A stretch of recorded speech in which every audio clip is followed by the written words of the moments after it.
Eğitim Masası ailesi hepiniz hoş geldiniz. Bugün sizlerle birlikte 21. videomuzu çekeceğiz. Bu videomuzun içerisinde sizlere astronotların nasıl banyo yaptığını, astronotların nasıl uyuduğunu ve mikro yer çekiminden bahsedeceğim dostlarım. Bundan önceki videolarımızda neler yediğinden bahsetmiştik, çalışma şartlarından bahsetmiştik, uzaya gidişlerden bahsetmiştik ve bir roketin nasıl kalktığını, nasıl hareket ettiğini ve nasıl yükseldiğinden bahsetmiştik. Bu videomuzda da sizlere astronotların gün içerisinde sağlık açısından yapması gereken şeylerden bahsedeceğiz dostlarım. Çok vakit kaybetmeden hemen videoya geçelim. Astronot olmak dünyanın en prestijli ve popüler kariyerlerinden biri ve her boş pozisyon için binlerce başvuru yapılıyor. Peki ama bu iş aslında neleri getiriyor? Burada Uluslararası Uzay İstasyonu'ndaki mürettebatın günlük rutinine bir göz atıyoruz. Uluslararası Uzay İstasyonu'nda hiçbir gün birbirinin aynısı değil ve belirli günde bile farklı mürettebat üyeleri yerine getirmesi gereken farklı görevleri bulunuyor. Tipik bir çalışma gününde biri sabah,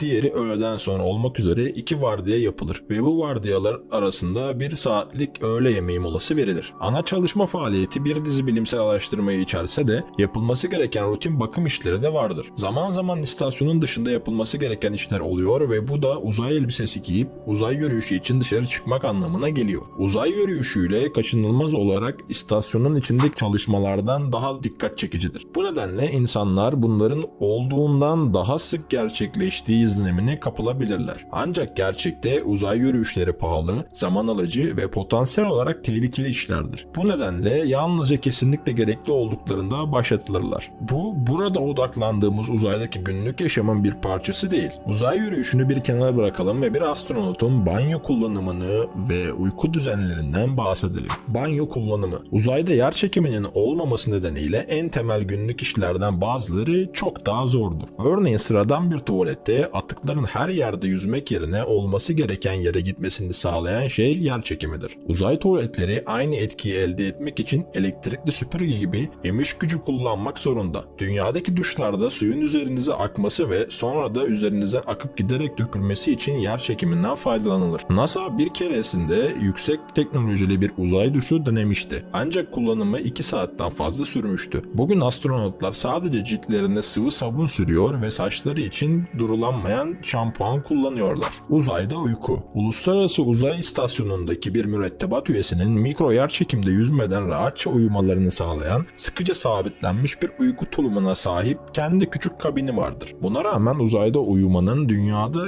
bizi etkilemeyen birkaç tehlikesi vardır. Bunlardan biri bir tür kişisel havai fişek gösterisi. Gözler kapalıyken bile görülebilen ani ışık parlamalarıdır. Bunlar kozmik ışınlardan kaynaklanır ve rahatsız edici bir uyku bozukluğu sorunu yaratabilir. Mikro yerçekiminde ikinci bir tehlike daha ortaya çıkıyor. Çünkü hava sirkülasyonunun zayıf olduğu bir alanda uykuya dalan bir astronotun soluduğu karbondioksit yüzüne yakın bir yerde kalabilir. Bu da kötü bir baş ağrısına yol açabilir. Mikro yerçekiminde yaşam. Uluslararası Uzay İstasyonu'ndaki günlük yaşama bazı özellikleri alışılmışın dışında olsa da benzersiz değildir. Mürettebatın izolasyonu ve uzun süreli kendi kendine yeten hava, su ve yiyecek tedarikinde duyulan ihtiyaç bir deniz altındaki yaşam ile benzerlik göstermektedir. Ancak uzaydaki yaşamla ilgili gerçekten benzersiz olan tek şey algılanabilir herhangi bir yerçekimi kuvvetinin neredeyse olmamasıdır. Bu NASA'nın mikro yerçekimi olarak adlandırdığı bir durum. Bu olgu yerçekiminin yokluğundan kaynaklanmıyor. Eğer 400 kilometre yüksekliğinde bir kule inşa edebilseydiniz tepesi Uluslararası Uzay İstasyonu ile aşağı yukarı aynı yükseklikte olurdu. Böylesine bir kulenin tepesinde hissedeceğiniz yerçekimi kuvveti yer seviyesindeki değerinin yaklaşık %90'ı kadar olur ve kuleden indiğinizde dünyaya geri düşersiniz. Uluslararası Uzay İstasyonu sürekli olarak yerçekimi altında düşüyor. Ancak aynı zamanda yatay olarak çok yüksek hızda hareket ediyor. Bu durum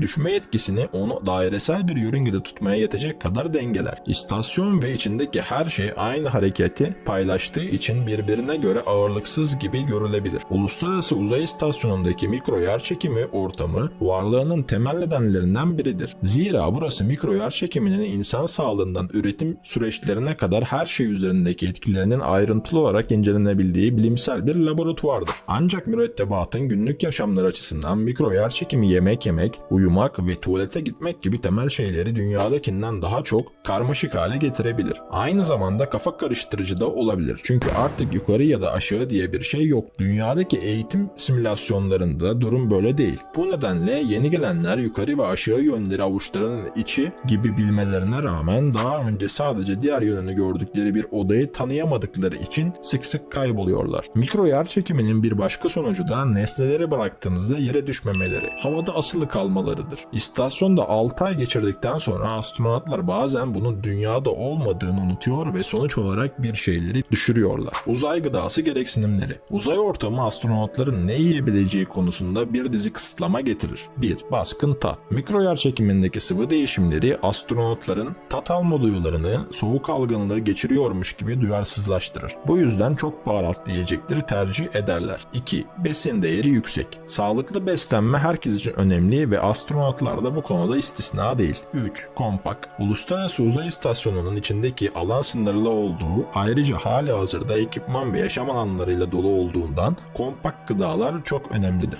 4. Hafif. Yörüngeye fırlatmak için gereken roket yakıtını azaltmak için uzay yiyecekleri mümkün olduğunca hafif olmalıdır. 5. Kırıntısız. Mikro yerçekiminde kırıntılar her yerde yüzer. Bu nedenle nemli ve yapışkan yiyecekler kuru ve ufalanmış yiyeceklere göre tercih edilir. 6. Uzun raf ömrü. İkmal görevleri arasında genellikle 2 ay ya da daha fazla zaman geçebiliyor. Bu nedenle Uluslararası Uzay İstasyonu'ndaki yiyeceklerin uzun süre dayanması gerekiyor. NASA'nın Evrensel Atık Yönetim Sistemi 2020 yılında Uluslararası Uzay İstasyonu'nda yerleştirilen en yeni nesil tuvaletine göz atalım. 1. Oturak. Önceki tasarımlara göre büyük bir gelişme gösteren bu ürün hem kadın hem de erkek astronotlar için rahat olacak şekilde tasarlandı. 2. Filtre. Bu filtre atık haznesi doldukça kokmasını önlemek amacıyla koku üreten bakterileri öldürmek için tasarlandı. 3. Atık haznesi. Katı atıklar yaklaşık 30 kullanımdan sonra dolan ve daha sonra uzaya fırlatılan bu kutuya gider. 4. Emiş hortumu. Her cinsiyete uygun tasarlanan bu aletin ucundaki huni idrar toplamak için kullanılıyor. 5. İdrar haznesi. İdrardaki su atılamayacak kadar değerli olduğundan yeniden kullanılmadan önce depolanır ve arıtılır. 6. Ayak kilidi. Astronotlar tuvaleti kullanırken havada süzülmediklerinden emin olmak için ayaklarını buraya koyarlar.